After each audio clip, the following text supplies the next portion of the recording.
Jean-Luc Moudenc, en votant à 10h30 ce dimanche 30 mars, savait-il qu'au soir, il serait à nouveau élu maire de Toulouse après sa défaite en 2008? Savait-il que le recul de l'abstention allait lui être favorable? Savait-il enfin qu'il ferait 52% des voix, loin du score serré annoncé par les sondages? À 21h, il sort de chez Sacha Briand, un de ses colistiers, entouré de sa famille et de sa garde rapprochée. Il sait qu'il a gagné dès les premières centaines comptabilisées dans les différents bureaux de vote. Pour vos premiers sentiments. Je suis très heureux, vous imaginez bien. Et en même temps très ému, parce que Toulouse c'est ma ville natale, c'est la ville de ma vie.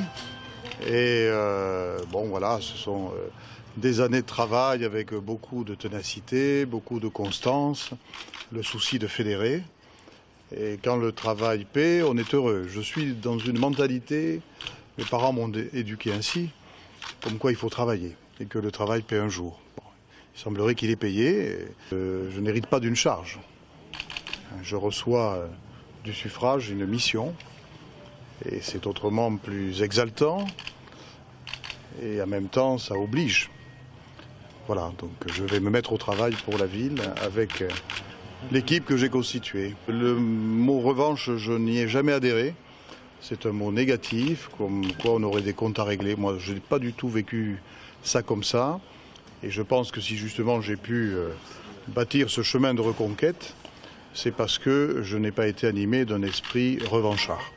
Il marchera ensuite vers le Capitole, là où vendredi 5 avril, il devra prendre ses fonctions de premier magistrat de la ville avec ses 52 colistiers.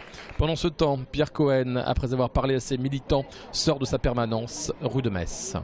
On va être vigilant et je serai évidemment dans l'opposition, vigilant pour rappeler que les promesses démagogiques, eh bien, il va falloir voir si elles sont au rendez-vous ou s'il va être bien obligé de revenir sur des propositions beaucoup plus ambitieuses mais réalistes que nous avions proposées.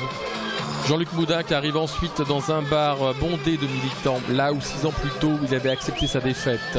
Cette fois-ci, c'est sourires, embrassades et cris de joie. Jean-Luc Moudenc se veut fédérateur. Il suffit de vous regarder vous-même ce soir. Regardez la formidable diversité de Toulouse. Tous les quartiers sont là. Tous les métiers sont là. Toutes les origines, toutes les situations. Notre liste au second tour. Elle a pris pour devise les Toulousains rassemblés. Vous êtes les Toulousains rassemblés. Nous devons aussi rassembler les Toulousains. Et puis enfin, Jean-Luc Moudenc se lâche en pensant peut-être aux 73 708 électeurs qui lui ont fait confiance.